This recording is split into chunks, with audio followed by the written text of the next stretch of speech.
स्वर कथा चैनल के सभी श्रोताओं को संतोष कुमार शर्मा का बहुत बहुत नमस्कार। साथियों, आप सभी जानते हैं कि हिंदू धर्म न केवल बहुत ही प्राचीन है बल्कि इसकी मान्यताएं वैज्ञानिक आधार रखती हैं। और हिंदू धर्म में जो भी मान्यताएं बनाई गई हैं वो हमारे मनीषियों की तपस्या के कारण है। उन्होंने बहुत चिंतन के बाद हिंदू धर्म के आधार स्तंभों को बनाया। हिंदू धर्म में जन्म से लेकर मृत्यु तक बहुत से संस्कारों का जिक्र आता है। न केवल जन्म से बल्कि जब कोई स्त्री गर्भ धारण कर लेती है तब से ही कुछ ना कुछ संस्कार करने की आवश्यकता होती है ताकि अच्छी संतान उत्पन्न हो सके।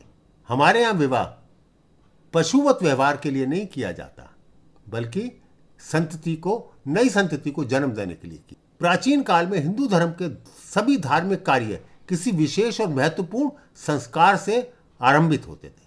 पुरातन काल में लगभग 40 प्रकार के संस्कारों का जिक्र आता है।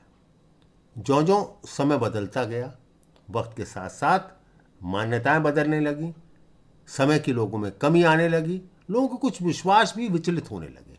जो सबसे अधिक माने जाते हैं वो है व्यास स्मृति में उल्लेखित 16 संस्कार। हमारे धर्मशास्त्रों में मुख्य रूप से 16 संस्कारों की ही व्याख्या की गई है। ये संस्कार गर्भाधान से लेकर मृत्यु तक यानी कि अंत्येष्टि एक अंतिम संस्कार है, जबकि गर्भाधान पहला संस्कार है। सर्वप्रथम संस्कार गर्भाधान है और अंत्येष्टि अंतिम संस्कार है। व्यास स्मृति में 16 संस्कारों का वर्णन किया गया और 16 संस्कार उल्लेखित किए गए। इन 16 संस्कारों को 3 भागों में लगभग बांटा गया है।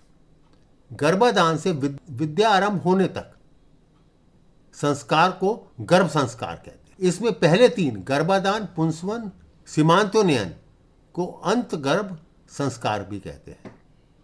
उसके बाद विद्या आरंभ 6 संस्कारों को, इसके पश्चात जो 6 संस्कार आते हैं उनको बही गर्भ संस्कार कहते हैं।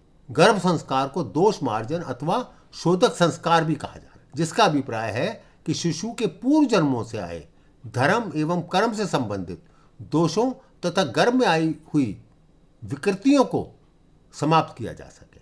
इसके पश्चात जो बाकी 6 संस्कार हैं उनको गुणाधान संस्कार कहा जाता है। आज हम इनमें से कुछ संस्कारों के बारे में चर्चा करेंगे। जैसे मैंने पहले भी कहा कि सबसे पहला संस्कार है गर्भाधान संस्कार। हिंदू मान्यताओं के और जब वो वैज्ञानिक मान्यताएं भी हैं, गर्भाधान संस्कार के अनुसार विवाहित स्त्री जब शुद्ध विचारों और शारीरिक रूप से स्वस्थ होकर गर्भाधान करती है तो उसे स्वस्थ और बुद्धिमान शिशु की प्राप्ति होती है। ये केवल एक संस्कार ही नहीं है, ये केवल मान्यता ही नहीं है, ये वैज्ञानिक तथ्यों पर ही आधारित है। आज का विज्ञान भी इस बात को मानता है कि शुद्ध विचारों और शारीरिक रूप से स्वस्थ होकर किया गया गर्भाधान हमेशा एक स्वस्थ बालक को ही जन्म देता है। हिंदू धर्म में विवाहित स्त्री पुरुष का मिलन पशुवत नहीं होता बल्कि वंश वृद्धि के लिए किया जाता है।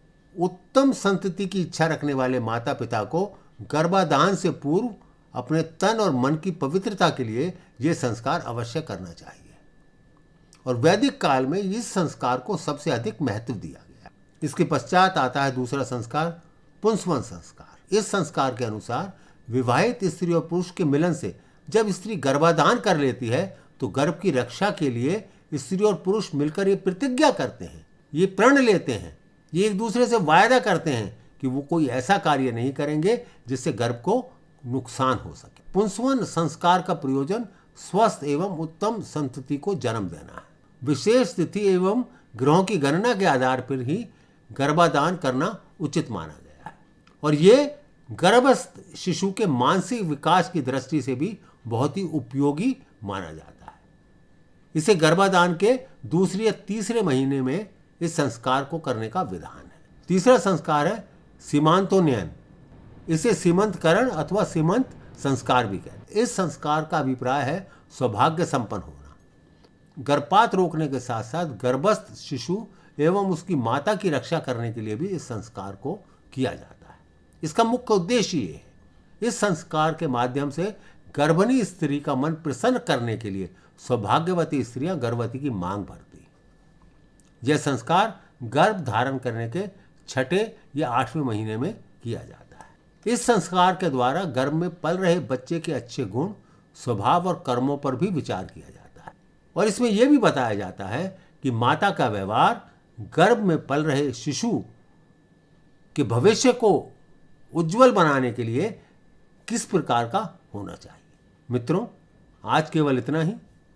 मित्रों, ये जो तीनों संस्कार हमने बात की, गर्भाधान, पुंसवन और सीमांत यौन, वो संस्कार हैं जो नए शिशु के उत्पन्न होने से पहले किए जाते हैं।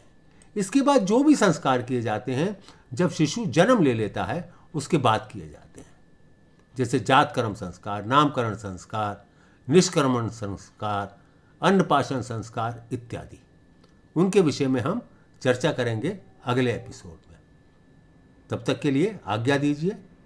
हाँ, एक निवेदन अवश्य आपसे कर दूं, यदि आपने अभी तक स्वर कथा चैनल को सब्सक्राइब नहीं किया है तो कृपया अवश्य कर दें। आपका अतिशय धन्यवाद।